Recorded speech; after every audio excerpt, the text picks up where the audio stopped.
Imagine a medication taken by millions of people every single day. A medication that, while providing relief for one problem, could be silently setting the stage for a much bigger one. The slow erosion of your memory and a significantly higher risk of dementia. This isn't science fiction. It's a reality for a class of drugs known as anticholinergics. My name is Dr. Diana, and today we're going to talk about something that could be one of the most important health discussions you have this year. We're pulling back the curtain on a hidden danger that may be lurking in your medicine cabinet. You might be wondering, if these drugs are so risky, why haven't I heard about this from my doctor? It's a fair question, and the answer is complex. Often, the information many healthcare professionals rely on is outdated. The pharmaceutical industry also has a powerful influence, and there can be a tendency to downplay long-term risks. But perhaps the most challenging part is that the damage isn't immediate. The symptoms can take years, even decades, to surface. By the time someone notices significant memory problems, they rarely connect it back to a pill they started taking 10 or 20 years ago. The link is missed, and the true cause remains hidden in plain sight. So what exactly are anticholinergic drugs? And how do they inflict this damage on the brain? To understand that, we need to talk about a crucial chemical messenger in your brain called acetylcholine. Think of acetylcholine as the brain's master conductor for learning and memory. It's the neurotransmitter that allows your brain cells to communicate effectively, helping you form new memories, learn new skills, pay attention, and process information. It's absolutely essential for sharp, clear cognitive function. Anticholinergic drugs, by their very nature, work by blocking acetylcholine. They essentially cut the lines of communication. When acetylcholine is blocked, your brain struggles. It can't form new memories as easily, and it has a harder time retrieving old ones. The whole system of learning and recall starts to sputter. For short-term use, your brain can often compensate. Taking one of these medications for a few days to deal with a specific issue might not cause lasting harm. The problem, and the real danger, lies in long-term, consistent use. The effects of blocking acetylcholine are cumulative. They build up silently over months, years, and even decades. Each dose contributes a tiny bit to the problem, and over time, these small insults add up to significant brain damage. This is not a sudden event. It's a slow, quiet process of cognitive decline that you might not even notice until it's become a serious issue. Several factors can make this situation even worse. As we get older, our brains naturally become more vulnerable, and the impact of these drugs becomes more pronounced. A higher dosage also increases the risk, as does taking more than one type of anticholinergic drug at the same time. Many people are unknowingly taking 2 or 3 of these medications prescribed by different doctors for different conditions, creating a dangerous cocktail that multiplies the harm. What might be a tolerable risk for a short period can become a catastrophic one for your long-term brain health when use is prolonged. The stories I hear from patients are heartbreakingly similar. They come to me with a collection of symptoms that they often attribute to just getting older. But what they describe is something more. They talk about a frustrating and sometimes frightening decline in their mental abilities. Memory loss is the most common complaint. It's not just about forgetting where they put their keys. It's about forgetting important conversations, appointments, or even well-known names. They describe a constant struggle to find the right word. They know what they want to say, but the word is just out of reach. Lost in a frustrating mental fog. This mental fog is another frequently reported symptom. People describe it as a feeling of being mentally slow or hazy, unable to think clearly or concentrate. They feel like their brain just isn't working at full speed anymore. This leads to increasing forgetfulness in daily life, causing confusion and anxiety. Simple tasks that were once easy now require more effort. Perhaps the most poignant thing I hear is when people say they feel mentally older than their actual age. They feel like their mind is failing them, betraying them long before their body does. They see their peers living sharp, active lives, and they wonder why their own mental clarity is fading so quickly. For many, the culprit is a medication they were told was safe, a pill they have been taking faithfully for years. The tragedy is that this decline was not inevitable. It may have been preventable. That's why it is so critical to understand these risks, to ask questions, and to be your own health advocate. Your brain is your most precious asset, and protecting it for the long term starts with being informed today. Welcome back to our critical deep dive into the silent crisis affecting brain health today. In the first part of our discussion, we looked at what anticholinergic drugs are and how they block the essential neurotransmitter acetylcholine. Now, we need to face the hard truth about what actually happens to the human brain when that chemical blockade continues for years.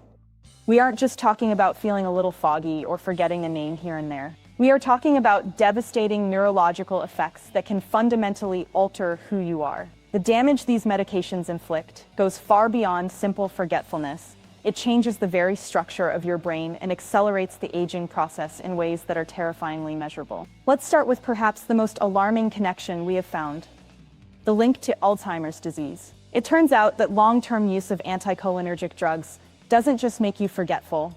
It mimics the exact pathology of Alzheimer's. These drugs block the same neural pathways that the disease destroys. When you take these medications over a long period, you are essentially inducing a state of chemical Alzheimer's. This isn't just a theory. A landmark study from the University of Washington followed over 3,000 seniors for 7 years to track this very link. The results were shocking. They found that people with the highest exposure to these drugs had a 54% higher risk of developing dementia. Think about that number.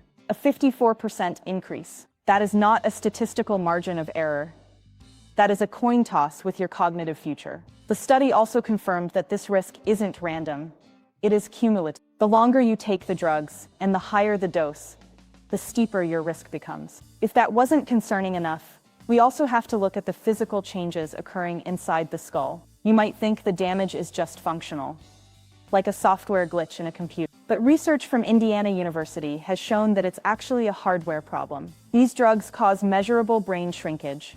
Using advanced imaging technology, researchers found that people taking anticholinergics had lower brain metabolism and smaller brain volume. Specifically, they saw atrophy, or wasting away, in the regions of the brain responsible for memory and spatial reasoning. This is physical proof of damage.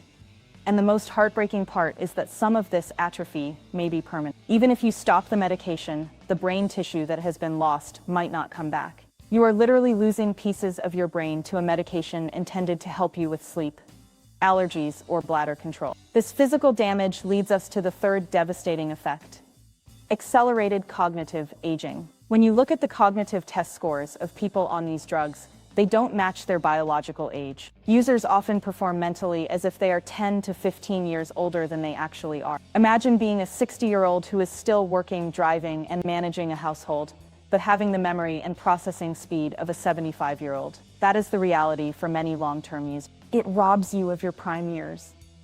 It means you lose your independence faster.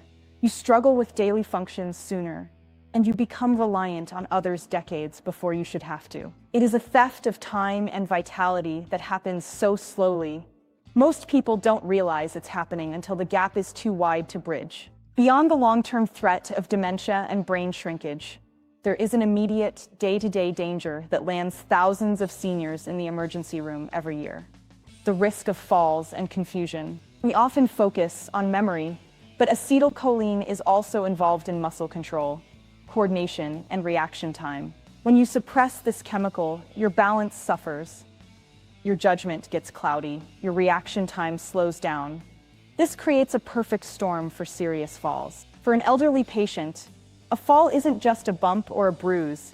It can be a hip fracture or a head injury that marks the beginning of a rapid downward spiral in health. These medications are a major, yet often overlooked, cause of traumatic falls because they make patients unsteady on their feet, while simultaneously clouding their judgment about their own stability. By now, you are probably screaming at the screen or the radio, asking the obvious question: if these drugs are shrinking brains, mimicking Alzheimer's, and causing falls, why on earth do doctors still prescribe them? Why are they still handing them out like candy? The answer is a frustrating mix of systemic inertia and outdated education. The reality is that medical training takes a long time to catch up with research. Many of the doctors practicing today went to medical school decades before the newest brain research on anticholinergics existed. They were taught these drugs were safe and effective for symptom management, and that belief is hard to unlearn without aggressive continuing education. Furthermore, we cannot ignore the influence of the pharmaceutical industry. For decades, the risks of these medications were downplayed. while the benefits were highlighted in glossy brochures and sales pitches. The focus has always been on treating the immediate symptom, fixing the overactive bladder, stopping the runny nose, or inducing sleep. Doctors are trained to fix the problem in front of them. They treat the symptom you have today, often without fully calculating the cost to your long-term brain health 10 or 20 years down the road. It is a fix-it-now mentality that ignores the pay-for-it-later reality. Finally, the silent nature of the damage protects the prescription habits. Because the memory loss and dementia risk accumulate over years, the connection is severed in the minds of both the patient and the doctor. If you take a pill and get a rash immediately, you stop taking it, and the doctor knows it was the pill. But if you take a pill for 10 years and slowly lose your memory, nobody points the finger at the medication. Patients don't connect their cognitive decline to a drug they started years ago. They just assume it's old age. And because the patients don't complain about the drug, the doctors assume the drug is causing no harm. It is a vicious cycle of silence that allows these dangerous prescriptions to continue, leaving patients to suffer the consequences of a preventable cognitive decline. Understanding this is your first line of defense. You have to know what you are up against, so you can ask the right questions and protect your brain before the damage is irreversible. So far, we've talked about the science and the statistics behind the dangers of anticholinergic drugs. We've discussed how they block critical brain functions and lead to measurable damage. But sometimes the best way to understand the true impact is to move from the theoretical to the real world. I want to share a story about a patient.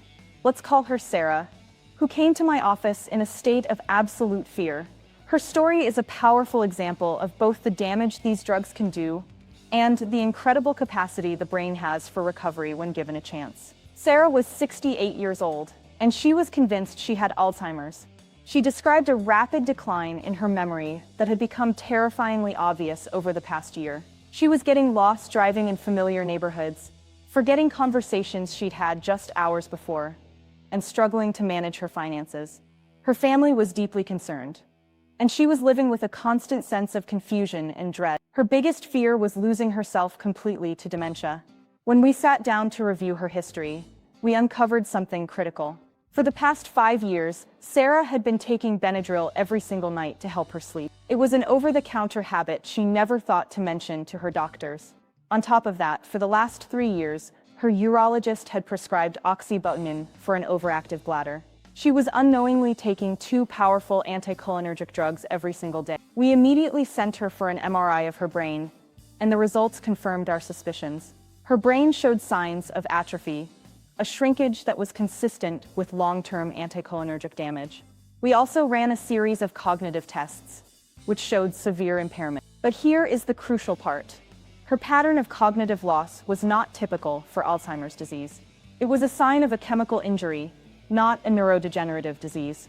There was hope. The first and most important step was to get her off these medications, but this had to be done carefully and under medical supervision. We immediately stopped the Benadryl and the oxybutynin. For her sleep, we created a new plan using non-anticholinergic aids like melatonin and magnesium, combined with better sleep hygiene. For her bladder issues, she began working with a physical therapist on behavioral bladder therapy, a safe and effective alternative. The change wasn't overnight, but it was remarkable.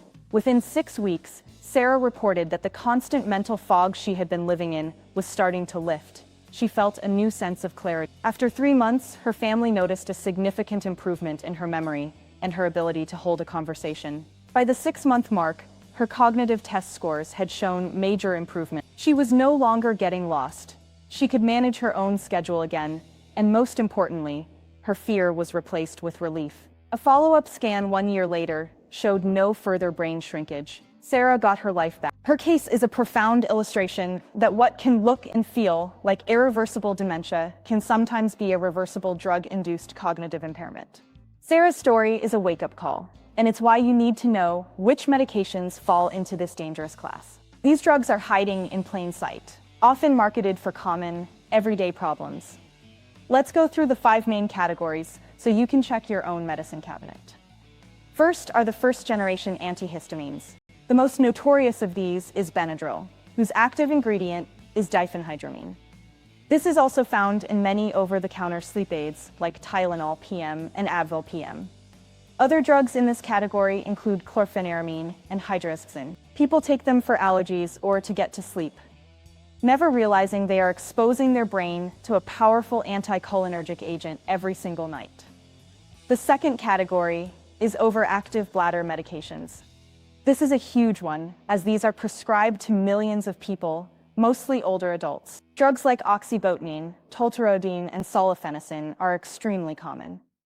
They work well for the bladder, but they do so by systemically blocking acetylcholine, the very chemical your brain needs for memory. Third on our list are the tricyclic antidepressants. This is an older class of antidepressants, and while they are used less frequently for depression now, they are still prescribed for things like nerve pain, migraines, and insomnia. The ones to watch out for are amitriptyline and nortriptyline. The fourth category includes medications for vertigo, motion sickness, and nausea. If you've ever taken something for dizziness or seasickness, it may have been an anticholinergic.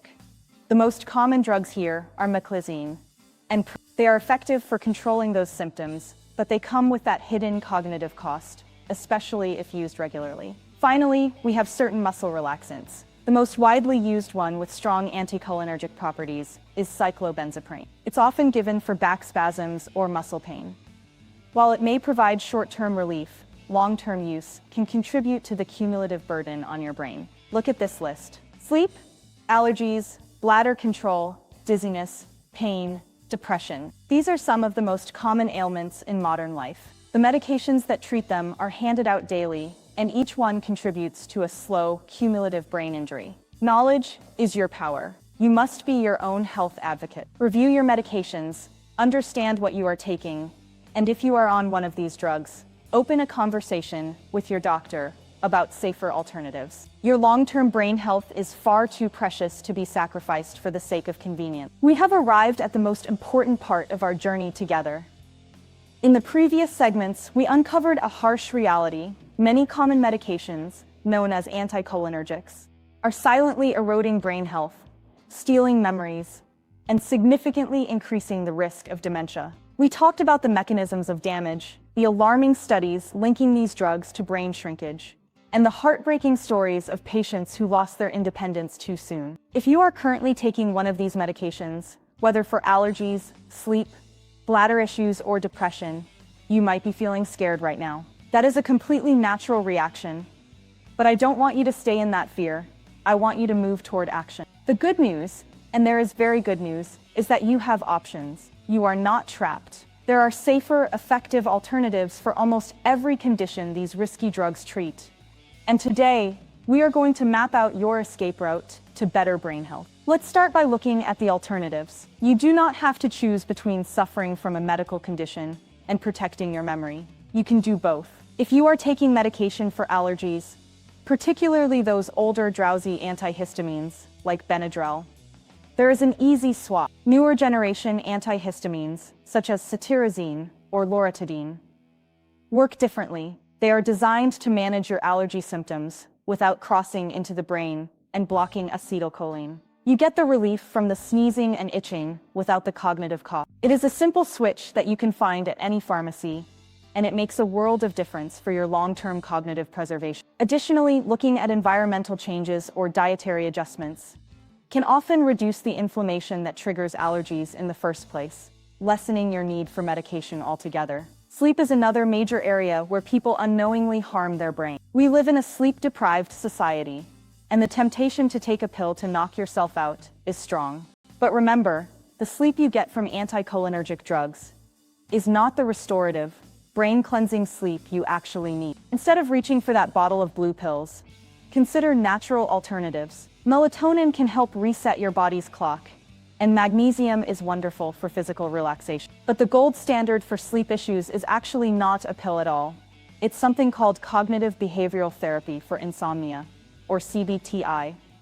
It teaches you how to retrain your brain to sleep naturally. Focusing on sleep hygiene, keeping your room cool, dark, and screen-free, is also far more effective in the long run than chemical sedation that leaves you foggy the next day. For those managing an overactive bladder, the fear of accidents can be overwhelming, making medication seem like the only lifeline, but it isn't. Pelvic floor therapy is incredibly effective and treats the root muscle weakness rather than just masking the symptom. Simple behavioral changes like scheduled voiding can also give you back control. If medication is absolutely necessary, talk to your doctor about maribavir. It is a newer prescription option that works on a different set of receptors and does not carry the same anticholinergic risks to your brain. You can manage your bladder health without sacrificing your mind. When it comes to depression and anxiety, the older tricyclic antidepressants we discussed previously are heavy hitters with heavy side effects. Modern medicine has moved forward. SSRIs and SNRIs are classes of antidepressants that generally do not block acetylcholine and are considered much safer for cognitive health. Furthermore, we cannot underestimate the power of lifestyle medicine here. Regular exercise, therapy, and nutritional support are pillars of mental health that come with zero risk of brain atrophy and huge benefits for your overall well-being. Now, I need to give you a very serious warning. This is crucial. Please do not go to your medicine cabinet right now and flush your pills down the toilet. Do not stop taking your prescribed medications abruptly. Some of these drugs, especially antidepressants and certain bladder medications, require a tapering process. Stopping them cold turkey can cause severe withdrawal symptoms or a dangerous rebound of your condition. This transition needs to be managed. Your first step is to schedule an appointment with your doctor specifically to review your medication list. This is a conversation you must lead. When you go to that appointment, bring a list of any cognitive symptoms you have noticed. Have you been more forgetful? Do you feel foggy? Tell your doctor, ask them specifically, is this drug an anticholinergic? And if so, is there a safer alternative available? Doctors are busy, and sometimes they prescribe out of habit. By asking this direct question, you prompt them to reevaluate the risk versus the benefit. You have to weigh the long-term risk of dementia against the short-term benefit of symptom relief. Often, when that calculation is made clearly, the answer becomes obvious. It's time to switch. Once you have stopped the damage by switching medications, you might be wondering if you can repair the harm that has already been done. Can you help your brain recover? The answer is a hopeful yes. Dr. Parker often discusses brain recovery supplements that can support this healing process. One powerful natural compound is L-citrulline, which is found in watermelon extract. L-citrulline is fascinating because it boosts nitric oxide levels in the body, which in turn relaxes blood vessels and improves blood flow. Your brain is a greedy organ. It demands a huge amount of oxygen and nutrients. By improving blood flow, you are essentially opening the supply lines, delivering the fuel your brain needs to repair itself and clear out toxins. This can support mental clarity during your transition away from these drugs. For a more comprehensive approach, there are advanced brain recovery formulas that combine several potent ingredients. These often include herbs like icarian, known for improving circulation, and tonkat ali, which has neuroprotective properties that can help clear the mental fog. Fenugreek is another ingredient often cited for memory enhancement, while nettle root can provide support for neurotransmitter health. When combined with L-citrulline, these ingredients create a synergistic effect. They support the production of acetylcholine, the very chemical the drugs were blocking, and encourage neuroplasticity, which is the brain's amazing ability to rewire and heal itself. While supplements are not a magic cure-all, when combined with stopping the harmful drugs and adopting a healthy lifestyle, they can be a powerful tool in accelerating your cognitive recovery. We have covered a lot of ground, from the hidden dangers of anticholinergic drugs to the specific damage they cause, the real-life stories of recovery, and now the actionable path forward.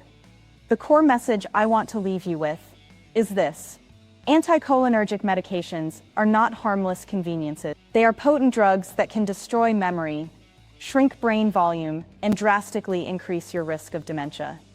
The fog of aging that so many people accept as inevitable may actually be a side effect of the pills in their pocket.